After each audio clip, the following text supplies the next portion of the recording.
Bismillah.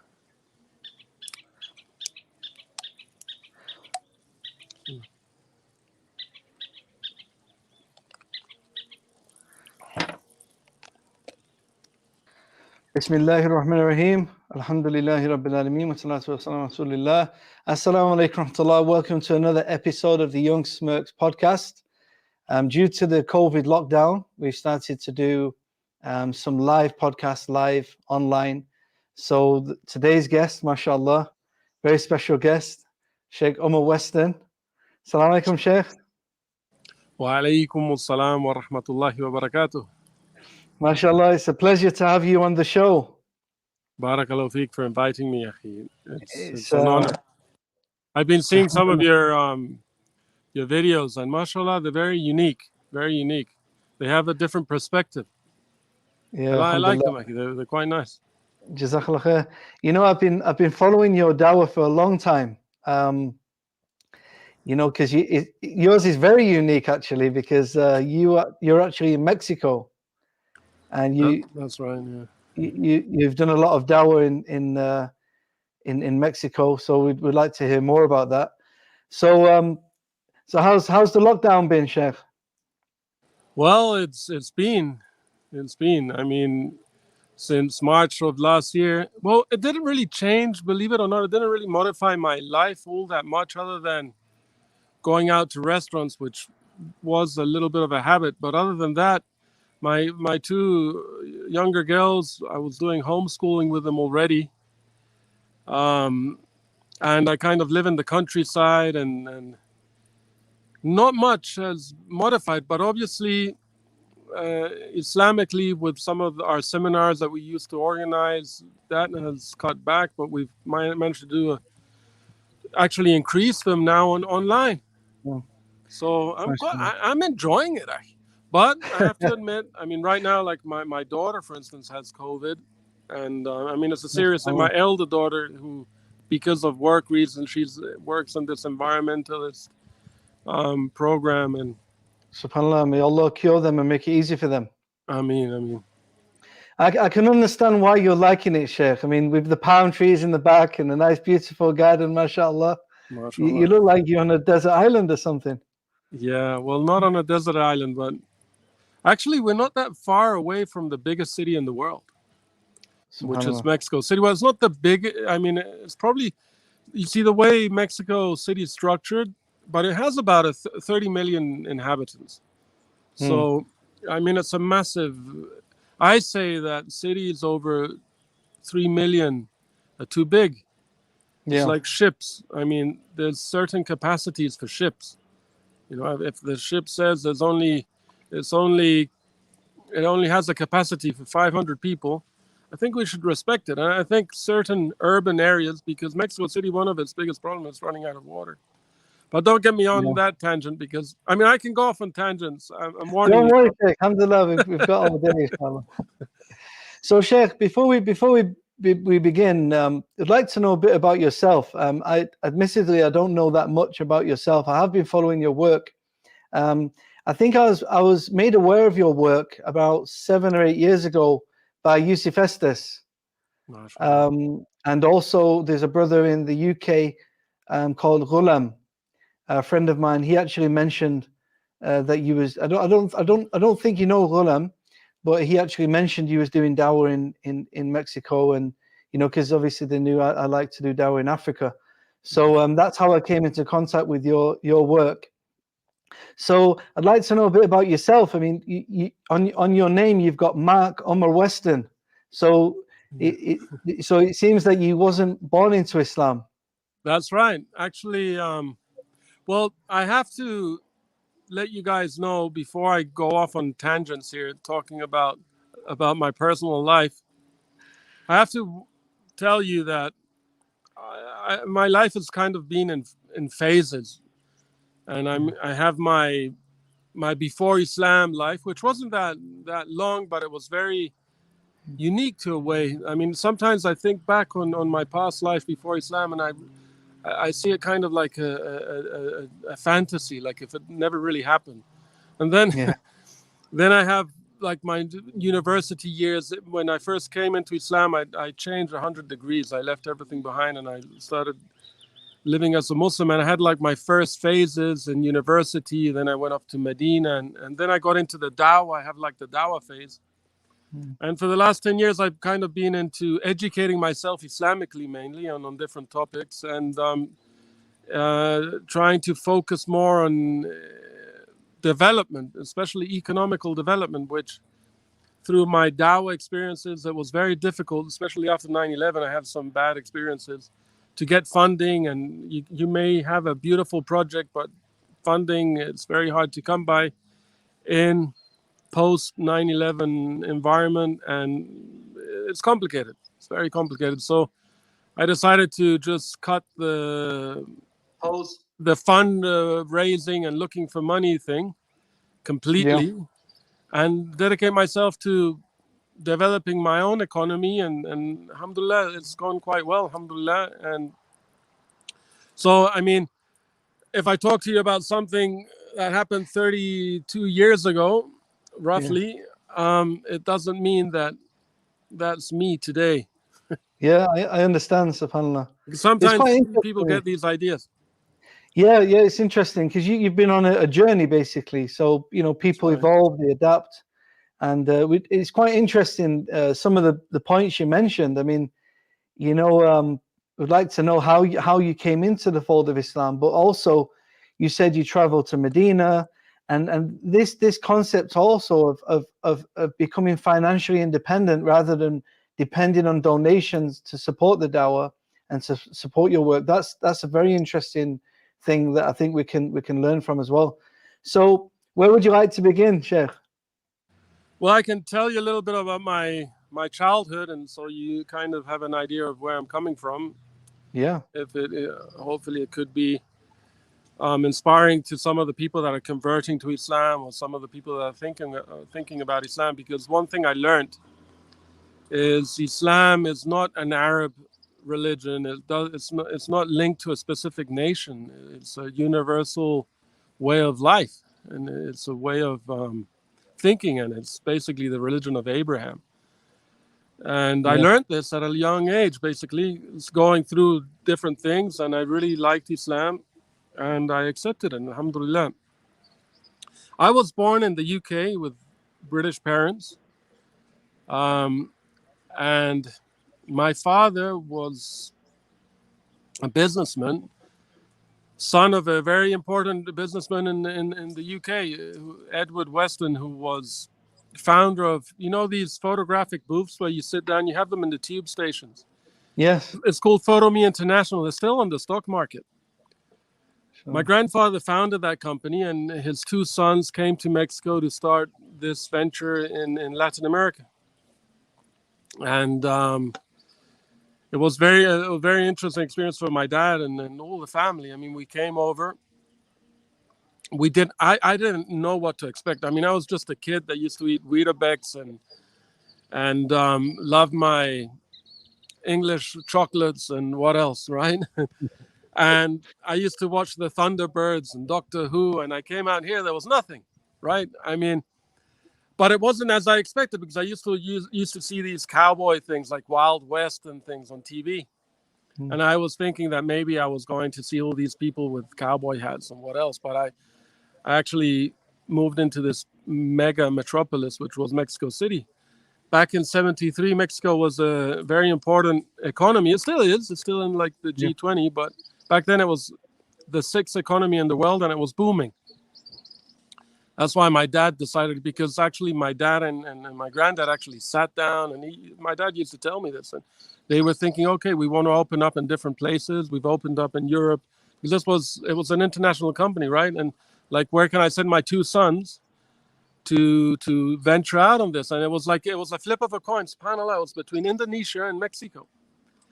And my dad decided Mexico, because he had lived in California in some of his younger days, and he met some Mexican Americans, and he quite liked the Mexican culture. And my granddad used to come out here to Acapulco, because it was like a new thing then. And they opted for Mexico. And here we are. I mean, this is what brought me to Mexico, business. which I never got involved in, you know. Never had anything to do with it. How old was you when you traveled to Mexico? I got the impression you went when you was an adult. I didn't realize you was young. No, I was 5, actually. I didn't have a choice in the matter. MashaAllah. I was brought out here, and I love my codfish fingers, and never got those again, basically. Inshallah, when you come to the UK, I'll show you the real fish and chips, inshallah. Well, I mean, we used to go back to England every summer, and MashaAllah. And we used to stock up on these candies and, well, sweets or whatever. Yeah. And I used to introduce them to all my buddies in England, in Mexico, and many of them didn't like my habits. I mean, I was on I was on Marmite and all the things all the English stuff, because my dad was hooked on a lot of these things. Like, I still have this habit of, you know, the square cake, the Battenberg cake. Yeah. I love it.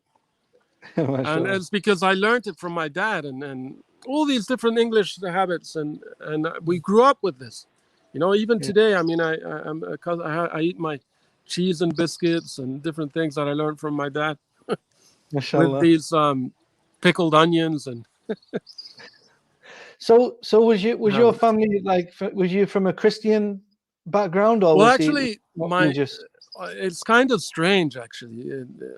Religion was never put across in my family, but my mother's side is a little interesting, and this is why it never came across to me. I mean, it was never imposed on me, because there seemed to be a conflict within my mother's side, who was a Catholic.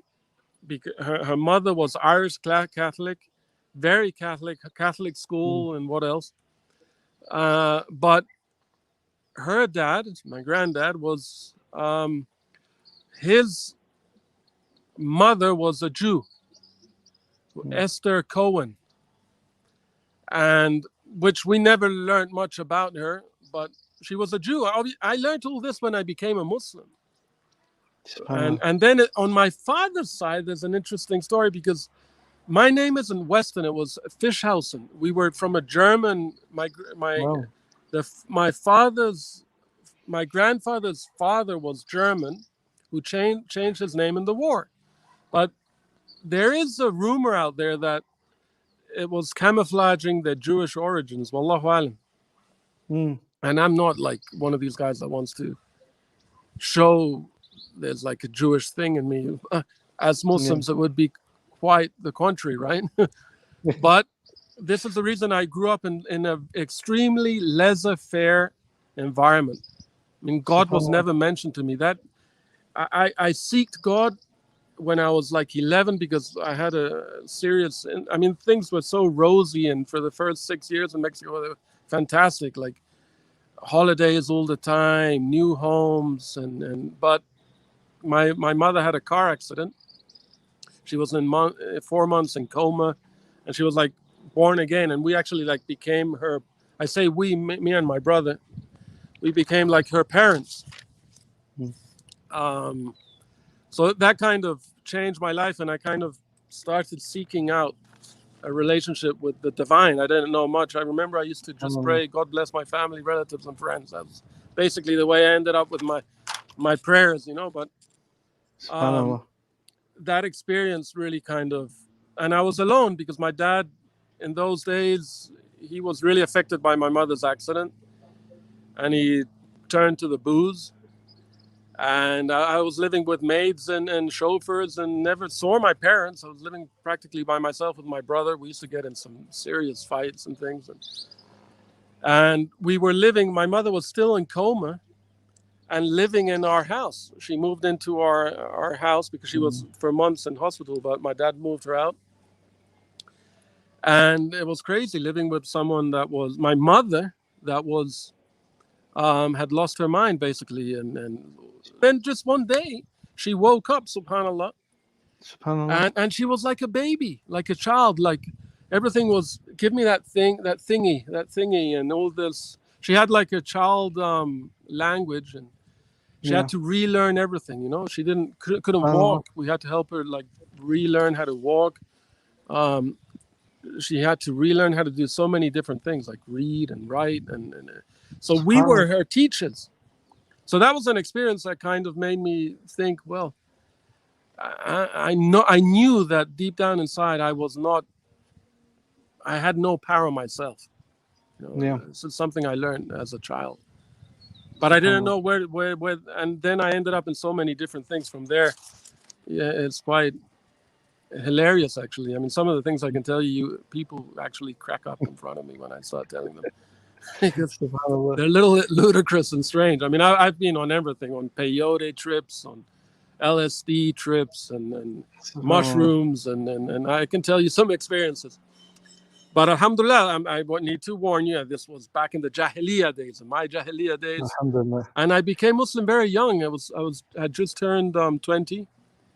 And alhamdulillah, I had a complete 180-degree turn when I became a Muslim. I mean, I took it very seriously. I kind of was disowned to a certain point, where my dad didn't want to know. I had to live in I had to hide from my dad, and I lived in my dad's offices, it was enough offices and factory, because we ended up doing the machines here.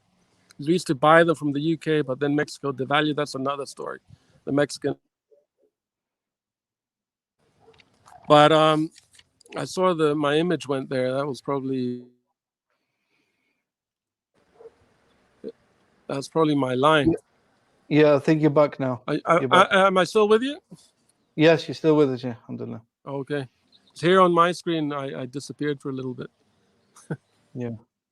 But yeah, I was saying my conversion to Islam was it was 180 degree. I left everything behind. I had all these water ski trophies because I was dedicated my life to water skiing at one time.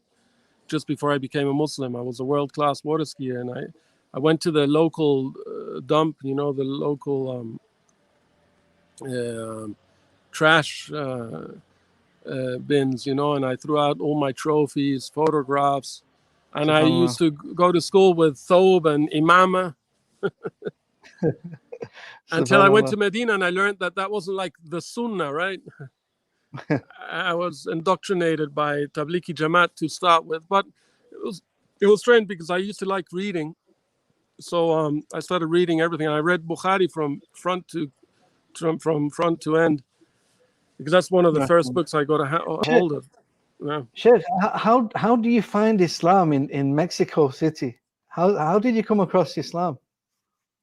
Well, actually, it's kind of a long story, but I was practically a ski bum. I used to just water ski. That's the only thing I did. But I had a period in my life. Okay, I'll try and wrap it up as fast as I can, because it's hard not to link this story with my conversion. But I used to spend. I did my high school in the U.S. because my dad used to send me as much as possible to water ski clinics, because that was my passion. So my dad picked up on that. He didn't care much about school and things, so he said, okay, well, just go finish high school and in the U.S., because I was doing my O levels and A levels in the British school in Mexico. I only got one O level, which was Spanish, and I got that with a D. I was terrible. I was a terrible student. I was only interested in water skiing. But my dad was very lenient with me, and he set me up in the best ski school with the best coach in the world, Jack Travers. And I went out there for 8 months straight. And that's what was my life. And I used to go to high school in the mornings and then ski the rest of the day. And I was a very good skier. I was in the top 5 in the junior division, which was when I became a Muslim, I was just kind of like moving out of the junior category. But it wasn't all that rosy. I had a period that my behavior was very radical. I mean, because since my mother's incident and I had an issue with authority, so I was very rebellious. And at this ski school, I did some crazy things. I mean, crazy things. And I was expelled from the ski school, and I was sent to live in these apartments in near Orlando in a little town called Leesburg, which was, I used to call it Sleesburg.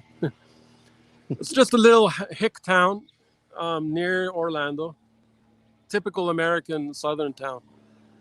And I got into, I mean, I had tried stuff here and there, but there I kind of met these guys and I started doing drugs.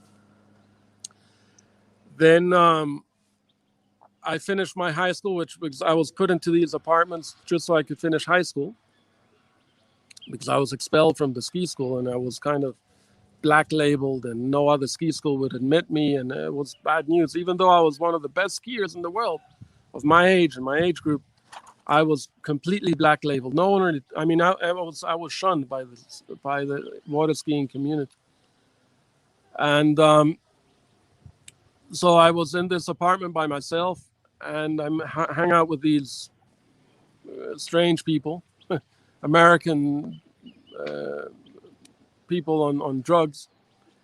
I finished, and that was, there was a massive earthquake in Mexico, and we lost communication with my parents, and so I tried to finish as fast. The earthquake was in September. It was a massive Mexico City practically fell down, and there was no communication. What else? So I think the director of the school was lenient with me and kind of allowed me to hurry up, because I said I needed to go back home.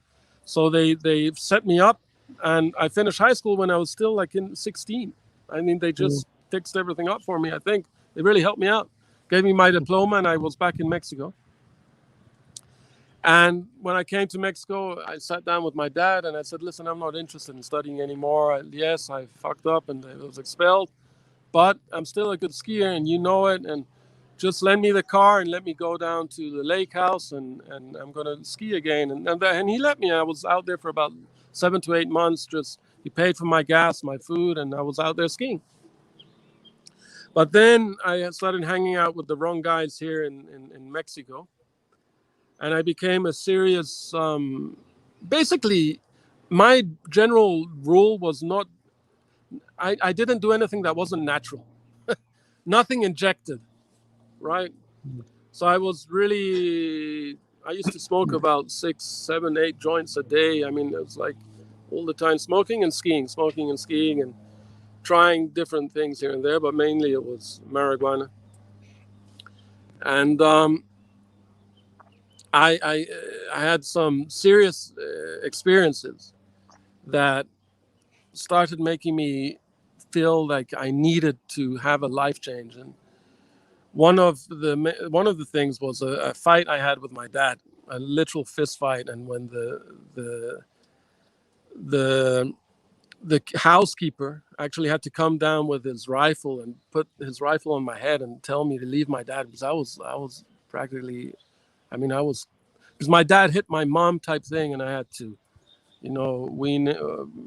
so I beat my dad up basically, and it was kind of serious then.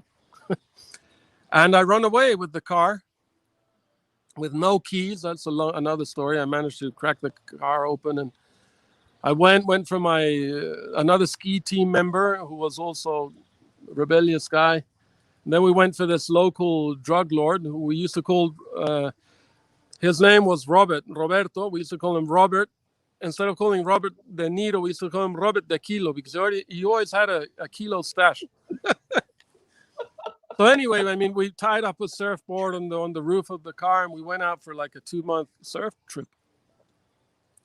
And while, I mean, we were just driving on the beach, basically going up all the way up to California, on the Mexican Pacific coast, driving on the beach, finding these, until we got to like a river or something, and then we found a little road, but we're just driving literally up the beach. It's a fascinating trip. But on the way, I mean, we are having trouble with the army, because I was in Mexico in different places. There's army battalions that are just checking checkpoints, to make sure you don't have any drugs and that. And we were always with drugs, so we ended up giving everything we had to these guys. And there was a point where my companion Victor, He was getting on my nerves, and I got fed up, and I took the car and left him on the beach. And driving out of this small little fishing town, I bumped into this guy with a Mexican sombrero, an old man. And I said, hey, do you know where I can get some marijuana? And he said like this, wait a minute. So he goes into his little, hay thatched roof cottage, goes in there, comes out with like a tin of biscuit tin. And it was the best reefer I had ever seen. So I said, wow. And here I am by myself. So I said, let's go back to these guys and smoke the peace pipe. So we kind of forgot about the differences, and we said, okay, we're enough beaching, that enough hanging out on the beach. Let's change environment. So there's a volcano called Nevada de Colima. We said, let's drive out to this Nevada, and there was like a dirt road that was just driving inland towards a volcano. So I said, let's do it. So we started driving down this dirt road. We were in there maybe 50 kilometers deep, and we bumped into this small little town. Small, like maybe 200, 300 inhabitants. And Victor got out and started asking in this little store, asking about how the road is ahead and if we can actually make it to the Nevada de Colima, to the volcano. And while he was in the store, I was with Robert De Kilo, and this other guy came out, a guy drunk. This is a typical scene in Mexico, because I was like, in those days, I was very blonde and surfer looking. And this guy was completely drunk, right? Guy walking in the street, sees me and says, güerito, güerito. It's like what they call the white guys here, güerito. He says, güerito, cabrón, how are you doing? He says, chúpate un mezcal. He was drunk, had a bottle in his hand. He says, here, have some mezcal. I said, I don't drink. I said, believe it or not, I didn't drink. But I said, I don't do that stuff. But if you have a joint, I'll smoke a joint with you. And he says, I'm a policeman. I said, get out of town, man. You're like wasted. And how can you be a policeman? He said, well, I'm a policeman. I said, well, you don't look like one. He says, hey, but do you want some weed? I can sell you some weed. I said, well, how much for? We already had a big stash with us, right? But I was just like talking with him, and he said, he gave me a price for a kilo. And I said, nah, that's too expensive. And what else? And then Victor got on the car, and I just left him talking to himself. And we were like running out of cash, and we took advantage of it, and we wanted to sell some binoculars we had. So we drove down to this football field. And while we were arriving at the football field, we were just about to get out of the car, and we heard this noise. And it was this drunk guy with 30 soldiers, like marching, boom, boom, boom. And this guy in front of them saying, there the lords, these pinches marihuaneros, ahí están. And they pulled us out of the car, and they took it. It ended up that this small town was a vigilante cartel soldier protectorate. I mean, that's where the main fields were, man. Okay, so I mean, this is a long. I don't want to get into a tangent there, but that's the way it is. Normally back then, especially, it's like the army was protecting the big drug lords, and this isn't. This I could get in trouble for saying this, but this is a known fact. So we get put in this cage. I remember one scene that was as we were getting like gun pointed into these headquarters. I saw this old lady, and she was so like shocked, and she was saying, how here the Catholics, they just like, they do like this nonsense. They call it persinar. They like, they say in the Father and Mosharefe.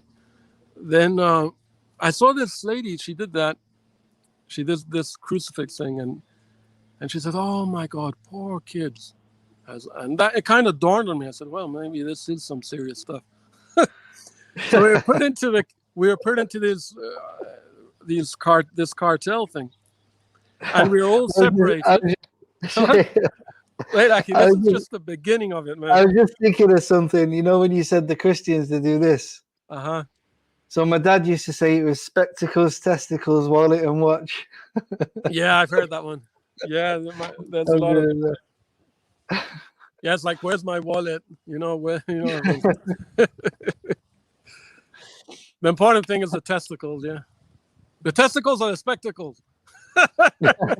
Make sure you get out of that house with testicles, man, because the way things were and still are sometimes in Mexico, you need to have a couple of those. But more than anything, you need to have tawakkul in Allah and just don't hang out with the wrong people, because Mexico is honestly a beautiful country. Yeah, mashallah. But anyhow, once in this cell, they separated us. And they started interrogating us to us where we got the drugs. They didn't know. So there was like a different conflict. And they were giving us our slaps and things. And they were just saying things that just to get out of trouble. And they didn't know. So none of our stories coincided. And then they put us in a square meter cage with a footstep so that you can't lie down. It's very uncomfortable. And we had like this small little window out into the road, and I remember Robert was saying that on the way to Colima, he was saying that we could go to Michoacán, because there's some towns. There's a town called Nueva Italia where there's these like native Mexicans, but they're all like blonde because they're originally like Italian, but they kind of lost their culture and what else. But they're like güeros, they're white guys, and he had a fixation and wanted like a güera, right? And he says, I'm going to go to this town and get myself a güera. So I told him, listen, man, look out the window and see if you see any güeras coming. But no luck. Anyway, they left us there in the cage. This was like from midday till about 9 o'clock at night. We didn't know what was going to happen. No food, nothing. Lights completely pitch dark by the time this happened. They came. This big fat soldier came with his machine gun, and he put the tip of the machine gun on Victor's nose, and said, "Okay, ahora sí, cabrones. Uno por uno van a ir mamando. One by one is gonna it's like you're gonna lick the dust." And he opened the cage, and he walked us out, and there was already a battalion, like a existential movie, right? I mean, hands up against this old wall, right? And we had this squad behind us, like firing squad, man. It was a firing squad. Oh wow! And we had our hands up. We were there for about 2 hours. They were really trying to scare the heck out of us, But reefer, the marijuana can kind of have these effects. So we were kind of like, and that was the thing. We were so we weren't so in touch with our feelings, that's what drugs do. So we were acting like if we were cool or something, but in reality, and they thought we were like these tough guys or something, because they were treating us like serious criminals. But anyway, I asked one of the guys, I said, "Hey, can I go to the bathroom?" It just occurred to me. It was like the first time I spoke. I think it was the first time I actually said something. I think they thought I was like a gringo, like an American, because I hadn't spoken other than the little interview there. But I didn't even speak then, because they came up to me and I just gave them the stash, and the soldier that took my stash, he told me, "Shut up! Don't let anyone know that I had that stash." You know what I mean? Mm-hmm. He kept that stash, because the three of us had a stash in our bathing suits and our shorts, in our Andes, Mm-hmm. But anyhow, and they let me go. They said, "Okay, go." And when I came back out of the bathroom, which wasn't much of a bathroom, by the way, but I came out, and these guys were already back in the cage, and they were already eating these hard tortillas, these. And I was sure it was a squirrel, but the other two guys thought it was a rat. I didn't dig into that. I mean, I had issues eating in Mexico anyway. I wanted my Weetabix and things, but they actually gave us like this thing with a tail on it. And I don't know if it was a rodent or what it was, but they gave us that, and we were there. It got cold at night. Then in the morning, when dawn came and then natural light came in, they started talking to us and talking about football and different things, and said, "Listen, you're going to have to wait here until the commander comes, the main chief, and he's going to decide what to do with it." So we waited a few hours, and then they interrogated us one by one as to where we got this stuff, and we came up with the right story now. And they said, "Okay, we're just going to give you 8 boards, 8 slashes with a board, 10 slashes with a board." Literally, they said, "We're going to give you each one 8." And with my camera, they used my camera to take pictures, and of us. We had 1, 2, and 3. But they said, "Okay, you can go." After they heard all the thing, and Victor was like very well related then with his father was partner. His father was partner. One of his major partners was married to the president's sister. Actually taught the president's nephews to water ski, and I mean he had relations. So that's the way it worked in Mexico. So because of him, we bailed. But they said, "Okay, we're going to give you these boardings," and but they never did. They were just scaring us. They never did give us these tablazos or the board smacking or whatever. They took us a picture and said, "Okay, you can go." But there was one issue. Since back then that car, which was the company was American Car Company. It's a Pacer. It was like one of these bubble cars, strange car, and if you took the keys out when the ignition was on, you could just pull them out. So what I did when I stole the car from my dad, I like broke the lock, and I could pull the keys out, and that's how I went without the keys. So we were driving around the Mexican Pacific without any keys. But these guys, since they drove the car back to the cartel, to the headquarters, not to the cartel, but just about to the headquarters, they gave us they said, "Okay, you can go," but we didn't have the keys. And then there was like, "Why don't you have keys for the car? What's up with that?" So then there was another story, and Victor went out to town to look for a locksmith. So me and Robert stayed. We were put back in the cage while he went looking for a locksmith, and he took forever. And we were thinking, because he was talking about finding a way to escape from the cage and run. He said there was some railway tracks that he had seen driving in there, and he was just going to run on those railway tracks. And he was known to do that type of thing. I mean, that I can go on a tangent on that, but he was known to run when everything and we had experiences around different travels and things, and he actually, if we were in trouble, he would run and just leave us with the packet. So he went out for the locksmith, and he was taking forever, and we were wondering maybe the guy just hit the tracks, and he was like very well in shape, and he could have done it, but he did come back, and we left. And from there, John, that really hit me. And I said, "Listen, I'm going to stop doing drugs, and I'm going to try and make myself better." And it didn't really work for too long, because about a week after that, I went back to the lake house, and my only possession really I had was this big jukebox. I had a big stereo thing. And I used to love rock and roll and music, The Who, Pink Floyd, the whole works, right?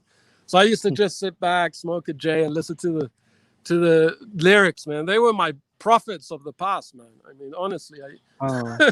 that's where, I mean, if I used to say proverbs and I used to quote lyrics to like Mexican to say, listen, John Lennon says this, and Roger Waters says this, and like different messages here and there. I was like a little wacko because I didn't do a lot of schooling, I just kind of learned from as life goes.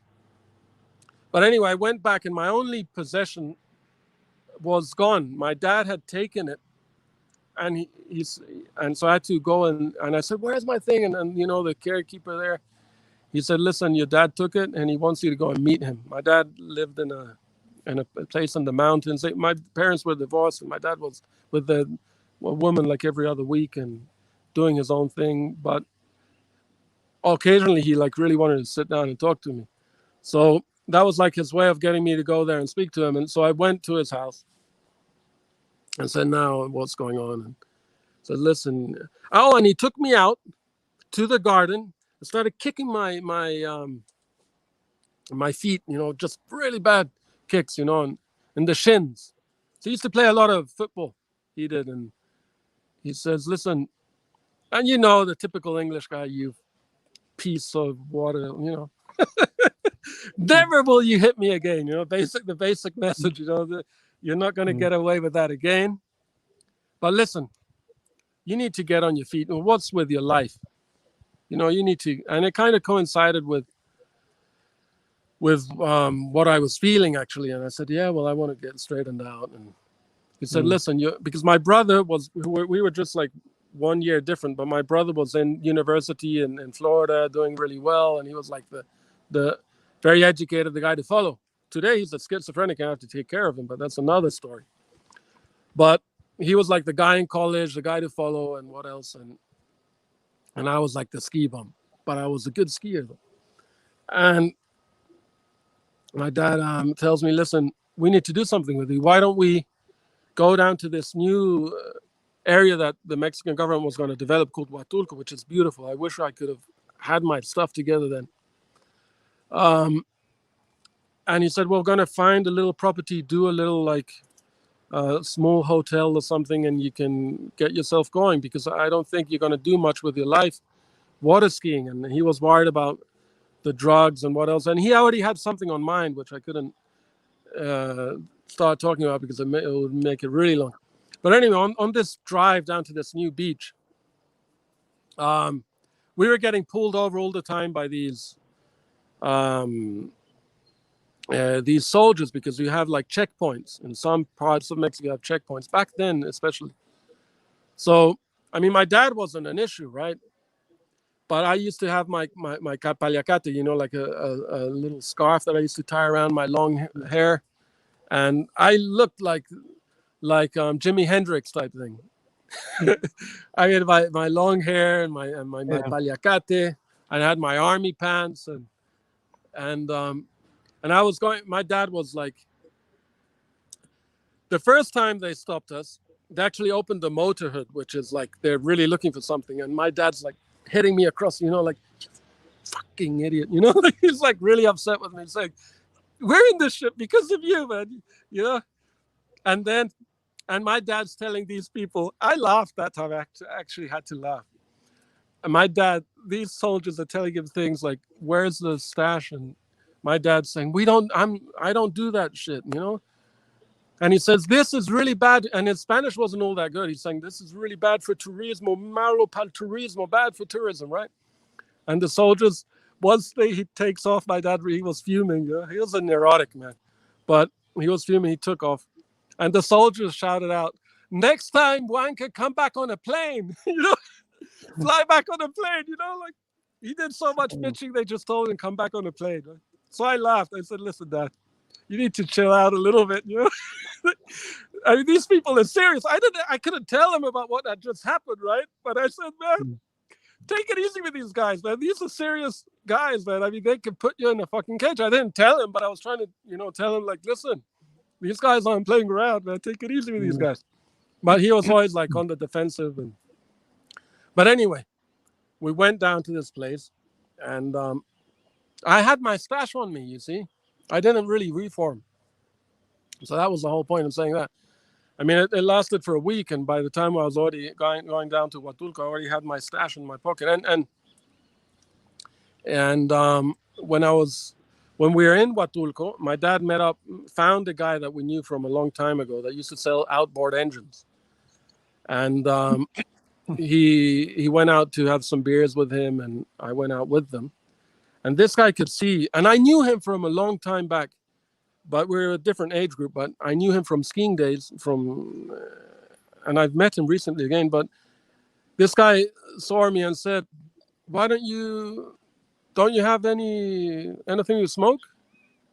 And my dad was there, said, "Yeah," and I pulled out my stash, and my dad actually smoked, right? But he got so stupid, he started and he got up, even he was neurotic even on pot, he was like saying this fucking stuff, how can you smoke this shit?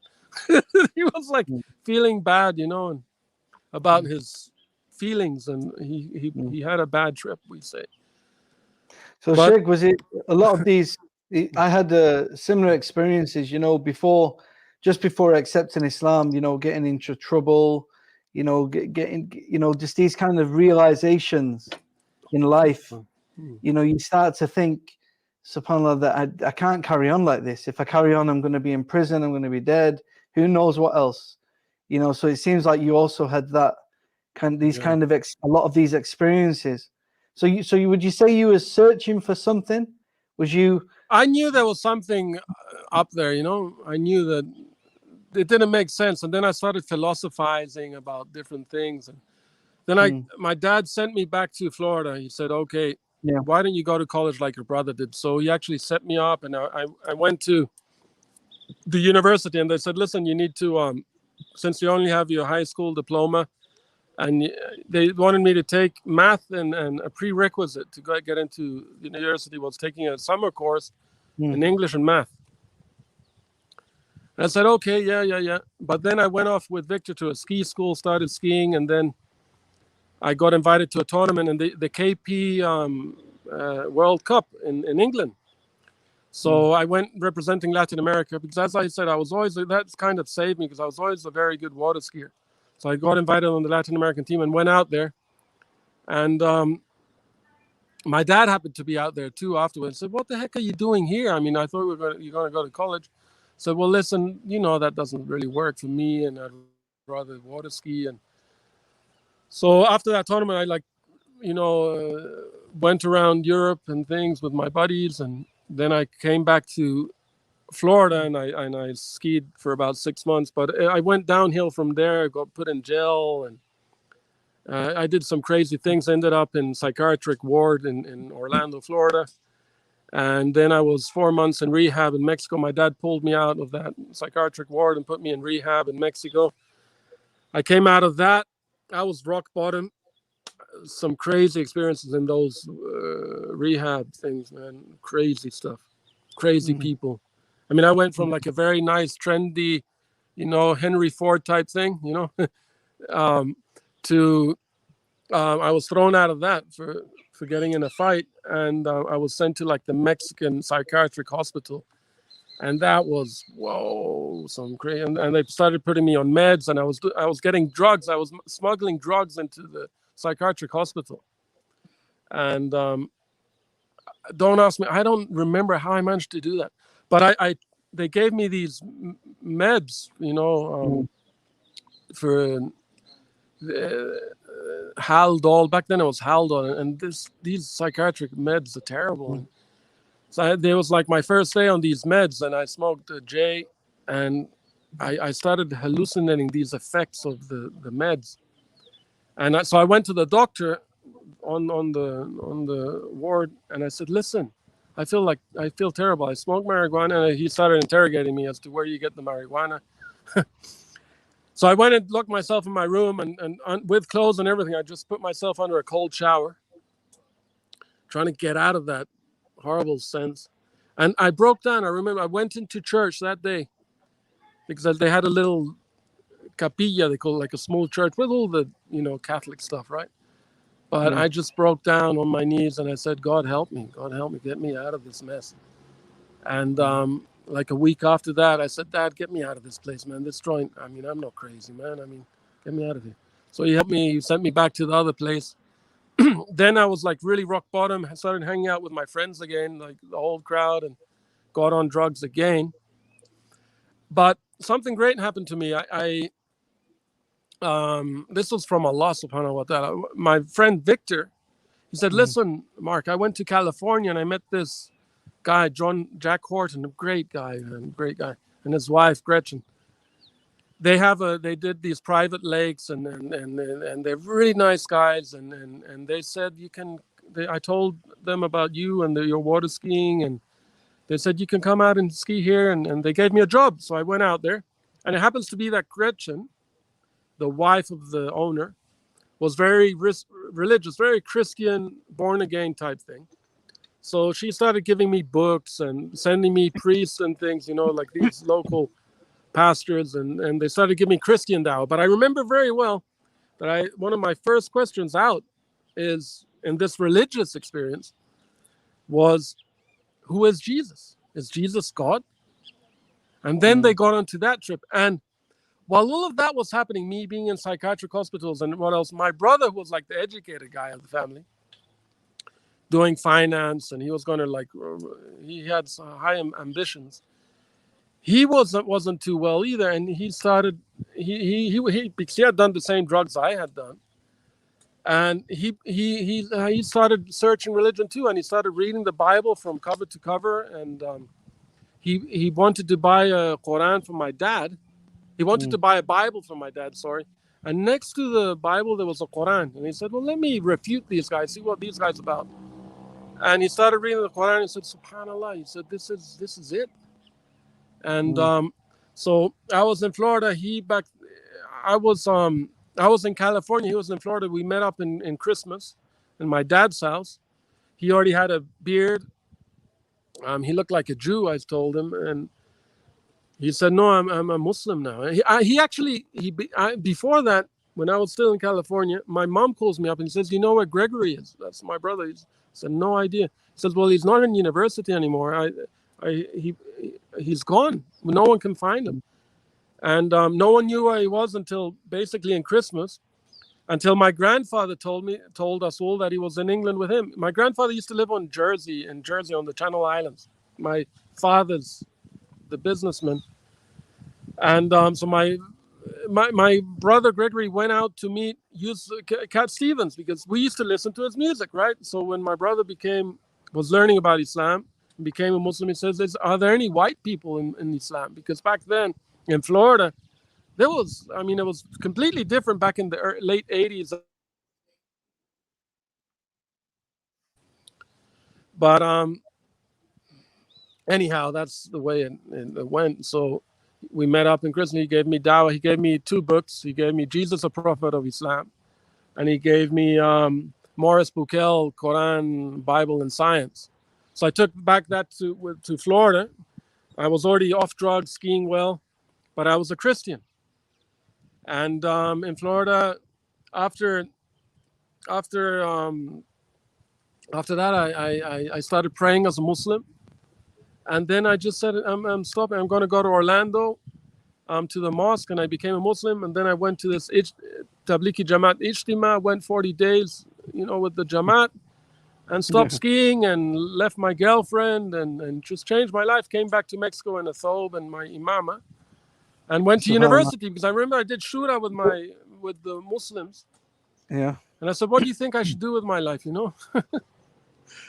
And they said, well, go to university. And I said, well, I tried that. And they thought, okay, so what should I study? And it came to me that I should study psychology. So I did a BA in psychology, but I started a master's.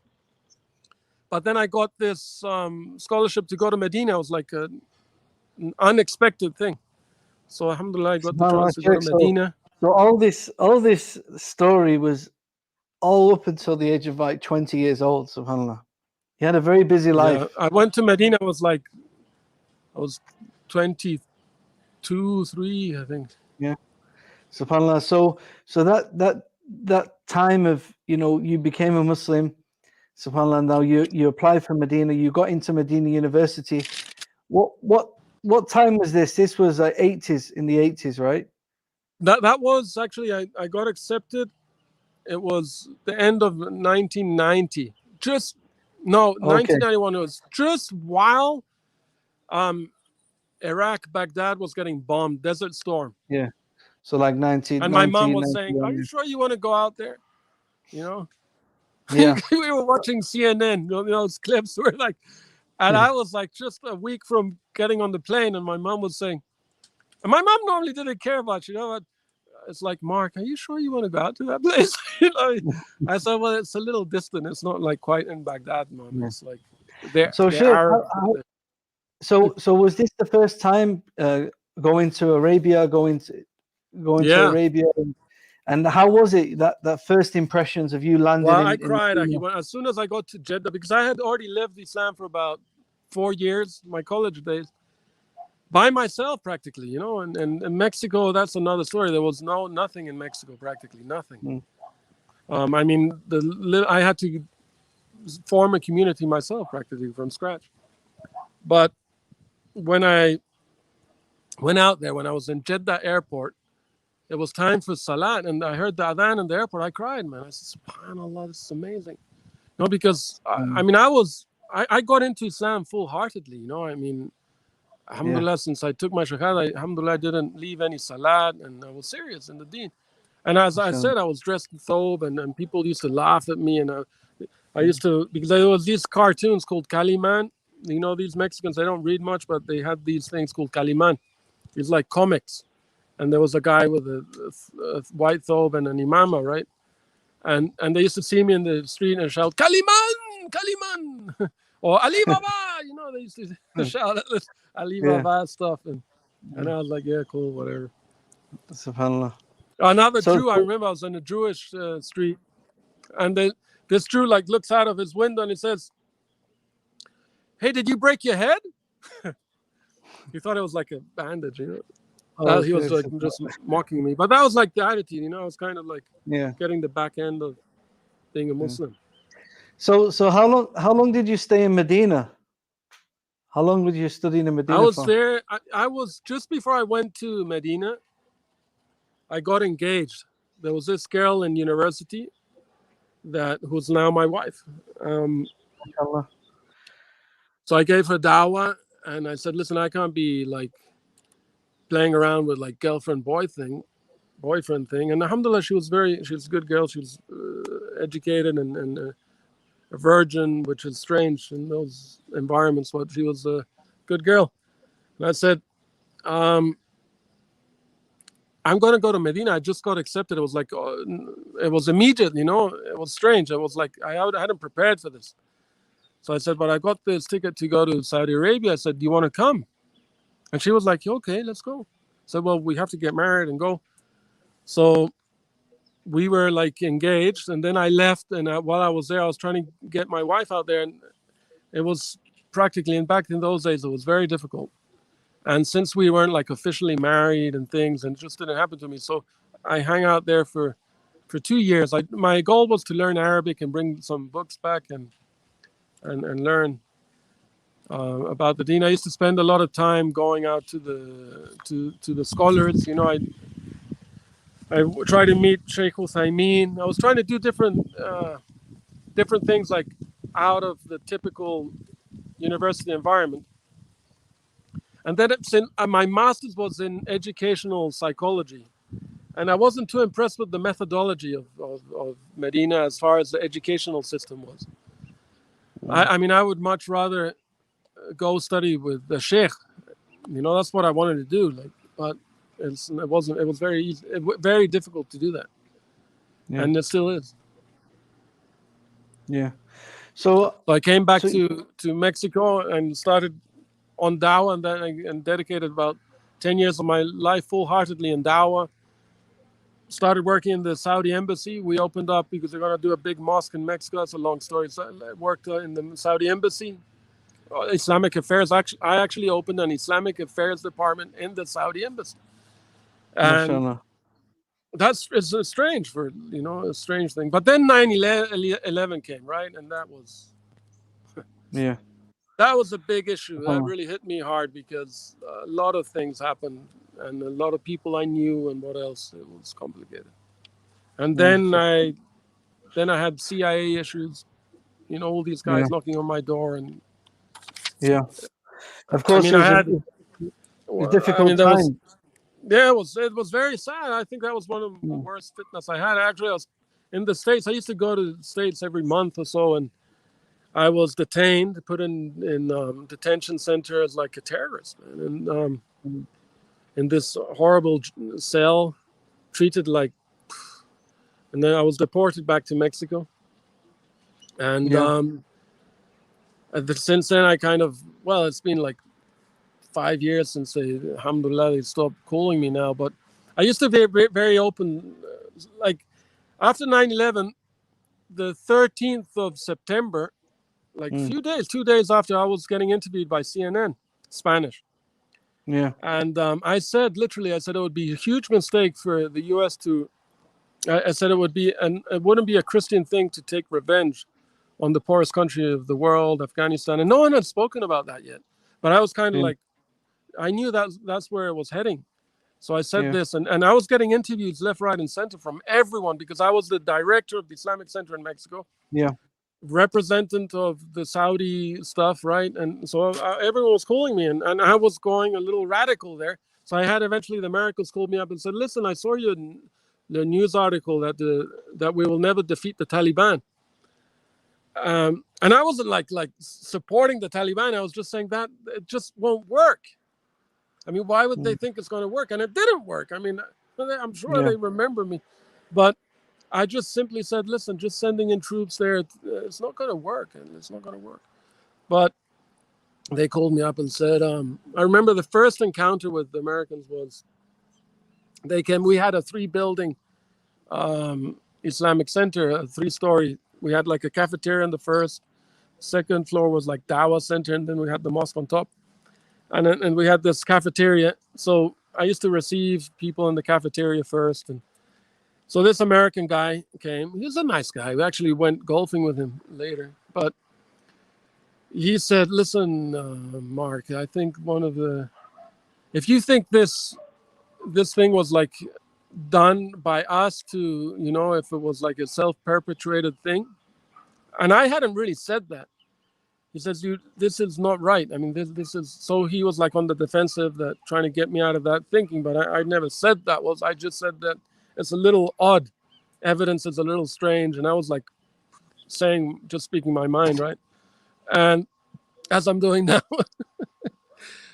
So I said, listen, Stuart, his name was, listen, Stuart, why don't you come give a lecture to the Muslims? So I organized this big event. And I told, what's the main news agency worldwide? One of the people, Reuters. Yeah. I used to get these faxes all the time, because they used to call me, because my number was in the yellow pages, right? The Islamic Center, and that was my personal home. So, I mean, it would ring all the time. But they invited me for, even in Big Brother, like that type of. But they called me up and they said, anyway, Reuters called me up, and I said, fax me. So they used to fax me, and they said, listen, we want to interview with you and blah, blah, blah. I said, listen, we have the Americans coming over to our Islamic Center, and they're going to give like a whole talk as to why this is not a war against Islam. Because that's what Stuart came in with that argument. I said, well, come and talk to us. I said, hey, maybe you can convince me. Why don't you try convincing the whole community? So I said, come on. Tafaddal, welcome. Talk. So we had Greenpeace guys there. They were asking them questions about Grenada and all these. So after the meeting, I was actually trying to defend Americans a little bit there, because they were like, a lot of the guys were quite radical against Americans, as asking them so many different things. I said, listen, in reality, America's not the superpower. It all depends on Allah. Allah is the superpower, and they're not to blame about everything that happens in the world. Trying to defend them a little bit. But after this event, I mean, within this event, they went with another guy that was just like looking in the background and making notes, and I knew that he was who he was. So he went up to different people in the conference. He went up to this guy that we had sent to study in Egypt, Mustafa, he's a character. Mexican guy that used to be on drugs too in one of these local gangs, and alhamdulillah, he reformed himself, became a good Muslim. We sent him to Egypt, but he didn't hack Assad and ended up on the beaches, and he's a story, man. But anyway, they came up to Mustafa and they said, hey, I've heard there's like terrorists in your organization. And instead of like denying it and saying, no, nothing to do, he said, well, I don't know. And if I knew, I wouldn't tell you, you know? And then they go out to this other guy, Muhammad Abdullah, who's now the director of the Marcas. He went like extremely Salafi on me and kind of did jarh on me. And he set up the Salafi Center of Mexico. We still talk, but he's still on that Madkhali trip. They came up to him and they said, hey, is there anybody here that likes Americans? Right? After the conference. And he said, I don't know, but they didn't come today. So, I mean, that was, so they're saying like, I'm the leader here, like radicalizing all these guys. Because we used to watch videos of different things. And I mean, I was learning about Islam and picking up the books in the libraries. That's what I was doing. Yeah. Did 9/11 actually stop any of your dawah in Mexico? Did it affect it completely overnight? I had there's this brother called Abdul Rahman Al-Amudi, who you probably know. Abdul Rahman Al-Amudi was in Washington. He was like in that Virginia circle. And he had come down to Mexico. He's a good guy. Also, Abdullah bin Laden. Not Osama. Abdullah bin Laden. He used to work in the UN and was the director of WAMI for North America. So he came down to Mexico. Actually, I took him around Mexico a little bit. And he was officially acceptable because, I mean, I actually took him to dinner with the Saudi ambassador. You know, it was a different environment, right? That's why I have to clarify that these are phases, right? And things. But anyway, he was like, we knew about his uncle and things, but it was like not a big issue. But this was about a few months or maybe a year before 9/11. So we had these guys. And Al-Amudi had, I met him in Libya. That's another thing. I mean, I wasn't like ever married to Saudi. I mean, I used to, if I got invited to a congress in Turkey, I used to go. If I went to, so I got invited by Gaddafi. And I met the people, Gaddafi's guys, and I went to 3 or 4 events of these guys. But in this meeting with Gaddafi, I saw Al-Amudi, and I told him about something I was doing, a small project, and he, from his account to my account, he sent me $5,000. And that was enough to trigger, because when he had trouble, was put in jail, you know, and the whole story. And they froze I had an account in New York, and they froze my account. They didn't freeze it. The guy, the auditing department of my bank, it was a private bank, Bank Audi. Through them, Bessie, I contacted, and they didn't have a lot of money there, but they said, listen, people have been asking questions about you. We don't want you to have an account with us anymore. So I went to the teller machine and started pulling all the money out. Then things started getting, and it kind of combined. Then I went to, things just started getting harder and harder. I used to still travel to the US until I was detained. So how about now? How is the Dawah in Mexico now? Yeah. What are you active in at the moment? Well, Aki, now I study, Aki. That's basically, I'm kind of on a revisionist phase. You know, I've really got into the classics, try and get a hold of any classical Islamic book, especially on the Athari side, you know. And I try and analyze a lot of the concepts. If I hear someone like speaking about the 7 conditions of Shahada, it's like, okay, well, who came up with this? You know? Honestly, when I see Yasser Qadi, I understand him. I understand him.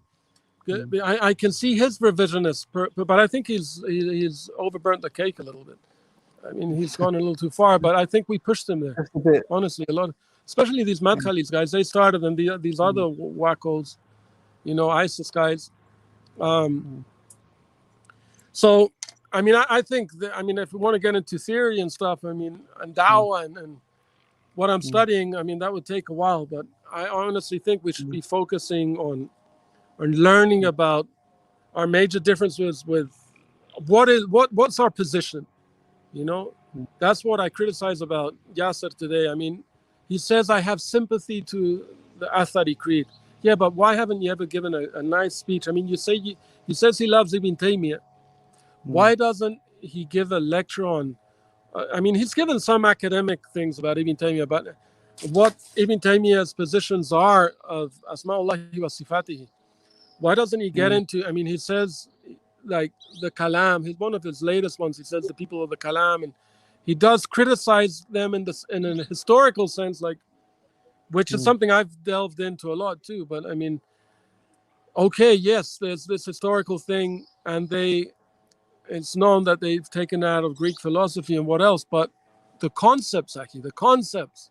I mean, why don't you tell us about Kitab al-Tawheed and not Abdul Wahhab's Kitab al-Tawheed, but Sahih Bukhari's Kitab al-Tawheed? Why don't we go through these ahadith and see how we should deal with them, you know, according to you? And this is where I think we as Muslims have to define ourselves.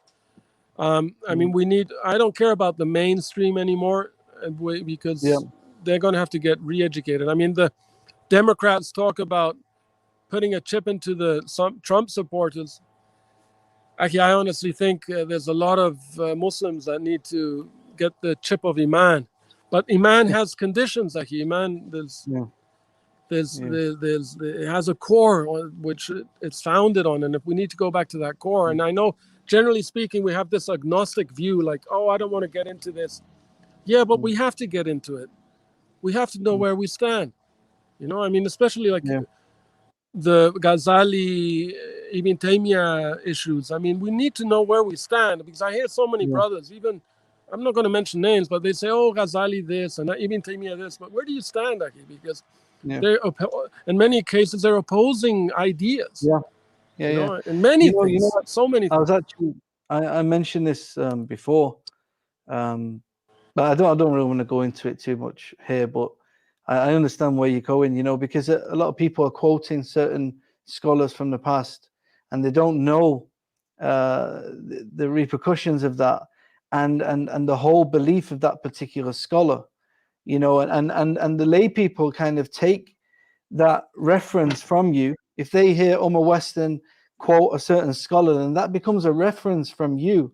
So they go to the bookshop and start buying them books, you know, which is promoted by a particular group of people, a particular akida, to particular political school of thought, everything, you know, and it has huge implications. So we as Muslims in the West, we have to educate ourselves. There's no way forward. I mean, the only way is to hit the classicals, to see how all this developed, where it's coming from. Yeah. And I honestly, I mean, he who seeks will find, you know, as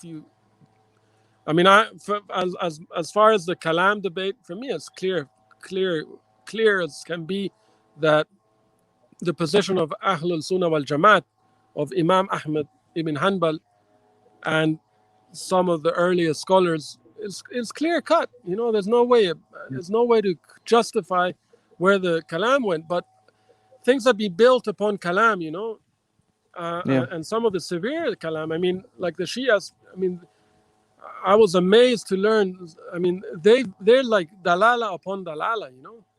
I mean, there's one thing upon another, you know, dalala ala dalala. I mean, there's like one. I mean, they're like Mu'tazili and Creed, and they have all these, especially the Ithnat Ashari. But I think we have to focus on. This is why we talked the other day, and I think this guy, I don't want to like promote him because I don't know where he really stands. But the topics he's dealing with, some other topics that I've been dealing for ages now and for years, is the Enlightenment thinking. I mean, because as the Kalam really affected the 8th, 7th, even 7th, 8th century and on, the Muslims then, Enlightenment is really affecting us today, and we're not dealing with it. We're not even talking about it. I mean, we're taking things like, the director of the Salafi Center, I mean, just lately we had this discussion because he said, he's a lawyer, and he says, you're bound to the Constitution. I said, no, Akhi, I'm not. I mean, I hate to say this, but I'm not. I said, I didn't sign that social contract. Now, this is just food for thought. But honestly, Akhi, I said, the way to go forward, it's not like I don't recognize as a government, but the way forward for us is to do agreements. You know, this is Surah Al-Ma'idah, Ya ayyuha alladhina amanu. Yani, oh, you who believe, you know, do agreements, you know, Hudaybiyah. We have to make an effort, even if we're just 3 Muslims in a country. We have to let the government know, listen, we're here. We accept your leadership, but please let us know where we stand and what we can do and have a discussion. Not the typical, because I've been through that too, this interfaith nonsense. That's baloney. I've been through that. The Mexican side of it. It's baloney. And I remember the first interfaith meeting I had with this Jew. He said, I said, well, what do you talk about? And he says, everything except religion and politics. And he's laughing. Ha ha ha. I said, well, I don't want to go. And I never joined. I mean, why would I want to go? Huh? I mean, those are my topics, man. I mean, I like talking about these things because Islam has siyasa. You know, I mean, we've abandoned Sharia. This is why I think Daniel, I don't know what he's on, but I think instead of just ignoring him, I think people should try and pay more attention to what he's saying, because he's on something. I mean, he has a way to express it. I mean, basically, I listen to him, and I mean, this is what I've been on for a long time too. But enlightenment ideas, and I mean, I was in that regards, I was a Trump supporter. Man, when they took the Capitol, I was happy, man. I thought. And I still don't believe all they say, you know. I mean, they made these guys to be like terrorists and things, and I just saw these guys dressed crazy. And they when they took they actually did a Christian prayer. They don't even know how to pray. Well, most Christians don't, right? But they were praying. I mean, and I'm definitely not liberal, you know, in that regards. I mean, look at liberalism today; it's crazy. So I think we do have to focus on the classics. You have a lot, It's very, very interesting, you know, just to see, because obviously it's an entirely different perspective living in Mexico, living in on that side of the pond, as you say, than what we're facing in Europe. It is very, very different, you know, and you know, it's interesting to see how different Muslims cope. But that's the result of so many years of just being silent. I mean, what's happening in France? It's just this. Even I mean, the Madkhalis today. I mean, they go on and on and on, but they're between the wall and the sword. You know, today. I mean, how can? I mean, there has to become a point where you have to say something. You know, you can't just be silent about it. I mean, what they're doing in Libya and what else, and supporting certain regimes and pushing certain agendas, and now they're like in cahoots with the Emirati agenda, which is, I mean, we have a guy in Mexico, a lot of money handed out by the Emiratis, which, mashallah, is good. But I'm concerned about certain agendas. This is the thing why economical development is the way to go. We need to be independent. We need to make the du'ats, the people, independent economically. There's no other way forward.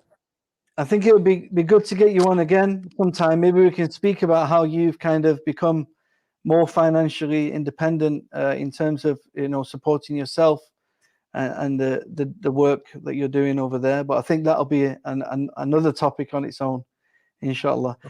And I actually know a brother that will be very interested to speak to you about this as well. He also has a podcast. So inshallah, maybe I can connect you with him as well. Yeah, well, welcome. I mean, people have already knocked on my door, and if they knock on again, I've kind of, you know, there's a saying in Spanish, hablando se entiende la gente. By talking, you get to know each other, you know. You can understand each other. Hablando se entiende la gente. People, educated people can understand by talking, you know. I mean, I have nothing to hide. Sheikh, we're going to have to leave it for today. It's actually Maghrib here now, so I need to go and pray. But it's been a pleasure to speak to you and catch up with you. And I hope we can join each other again and speak again about some other issues, inshallah. And I'd like to know more next time.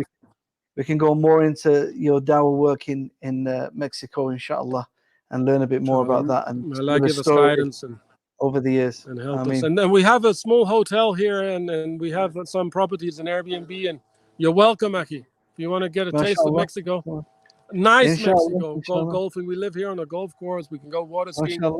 Nice version of it. We'll stay away from the cages. Inshallah, after the lockdown, inshallah, I'll trying to make it out there. Inshallah. Inshallah. Assalamu alaikum wa rahmatullahi wa barakatuh.